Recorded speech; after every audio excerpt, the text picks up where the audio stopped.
KS exam notification വരുന്നു എന്ന സമയം മുതൽ കേൾക്കുന്ന പ്രധാനപ്പെട്ട ഒരു ഡൗട്ടാണ് ഏത് ഏജ് കാറ്റഗറി ആൾക്കാർക്ക് ഈ ഒരു പരീക്ഷ അറ്റൻഡ് ചെയ്യാൻ പറ്റും എന്നുള്ളത്. അപ്പോൾ നിങ്ങളുടെ ഡ്രീം ജോബാണ് KS എക്സാം എങ്കിൽ ഈ വീഡിയോ പൂർണ്ണമായിട്ട് കാണാം.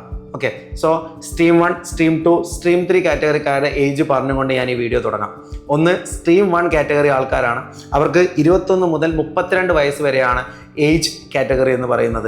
സ്ട്രീം 2 കാറ്റഗറി ആൾക്കാർ അഥവാ ഗവൺമെൻറ് പ്രൊബേഷൻ ഡിക്ലെയർ ചെയ്ത ആൾക്കാരാണ് നിങ്ങെങ്കിൽ നിങ്ങൾക്കുള്ള ഏജ് എന്നുള്ളത് 21 മുതൽ 40 വയസ്സും. സ്ട്രീം 3 കാറ്റഗറി അഥവാ ഫസ്റ്റ് ഗസറ്റഡ് ഓഫീസേഴ്സോ അതിന് മുകളിലോ അതിന് ഇക്വാലൻ്റ് പോസ്റ്റിലോ ഇരിക്കുന്ന ആൾക്കാരാണ് നിങ്ങളെങ്കിൽ നിങ്ങൾക്കുള്ള ഏജ് കാറ്റഗറി എന്നുള്ളത് 50 വയസ്സ് കംപ്ലീറ്റ് ചെയ്യരുത് എന്നുള്ളതാണ് നോട്ടിഫിക്കേഷൻ വരുന്ന ജനുവരി. പക്ഷേ ഇതിന് പുറമെ ഏജ് റിലാക്സേഷൻ കിട്ടുന്ന കുറേ കമ്മ്യൂണിറ്റികൾ നമ്മുടെ നാട്ടിൽ കുറേ കാറ്റഗറി ഓഫ് ആൾക്കാരുണ്ട്. അവരെക്കുറിച്ചുകൂടെ നമുക്കിവിടെ സംസാരിക്കാം. നിങ്ങളൊരു ഷെഡ്യൂൾഡ് കാസ്റ്റിൽ പെടുന്ന ആൾക്കാരോ ഷെഡ്യൂൾഡ് ട്രൈബ് ആണോ എങ്കിൽ നിങ്ങൾക്കുള്ള ഏജ് റിലാക്സേഷൻ 5 കൊല്ലം എന്നുള്ളതാണ്. അഥവാ മാക്സിമം ഏജ് ലിമിറ്റിൽ നിന്ന് 5 കൊല്ലം എന്നുള്ളതാണ് എന്ത് ഏജ് റിലാക്സേഷൻ. എന്നാൽ നിങ്ങളുള്ള അതർ ബാക്ക്വേർഡ് ക്ലാസ് കമ്മ്യൂണിറ്റിയിൽ പെടുന്ന ആൾക്കാരാണെങ്കിൽ കേരളത്തിൻ്റെ ലിസ്റ്റിൽ എങ്കിൽ 3 കൊല്ലം വരെയാണ് നിങ്ങൾക്കുള്ള ഏജ് റിലാക്സേഷൻ.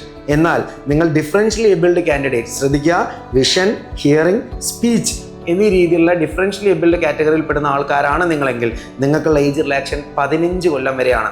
എന്നാൽ നിങ്ങൾ ഓർത്തോപീഡിക്കലി ഡിഫറൻഷ്യലി ഏബിൾഡ് കാറ്റഗറി ആൾക്കാരാണെങ്കിൽ നിങ്ങൾക്കുള്ള age relaxation up to 10 years ആണ് എന്നുള്ളതും ഓർത്തിരിക്കുക. എന്നാൽ എക്സ് സർവീസ് മെൻ അഥവാ എക്സ് സർവീസ് മെൻ ആയിട്ടുള്ള ഒരാൾ ഈ ഒരു എക്സാം എഴുതാൻ വരുന്ന സമയത്ത് നിങ്ങൾക്കുള്ള ഏജ് റിലാക്സേഷൻ മാക്സിമം 5 കൊല്ലം വരെയും ഇതിന് പുറമെ വിഡോസിന് ഒരു 5 കൊല്ലം വരെയും അപ്പർ ഏജ് ലിമിറ്റിൽ നിന്ന് ഏജ് റിലാക്സേഷൻ ഉണ്ടെന്നറിയാം. ഓർക്കുക ഈ ഒരു കാര്യം കൂടെ, എന്താണ്, ഏതൊരു കാറ്റഗറി ആൾക്കാരാണെങ്കിലും മാക്സിമം ഏജ് ലിമിറ്റ് എന്നുള്ളത് 50 വയസ്സിൽ കൂടാൻ പാടില്ല എന്നുള്ളത് കഴിഞ്ഞ KS നോട്ടിഫിക്കേഷനിൽ സ്പഷ്ടമായി പറഞ്ഞിട്ടുണ്ടായിരുന്നു.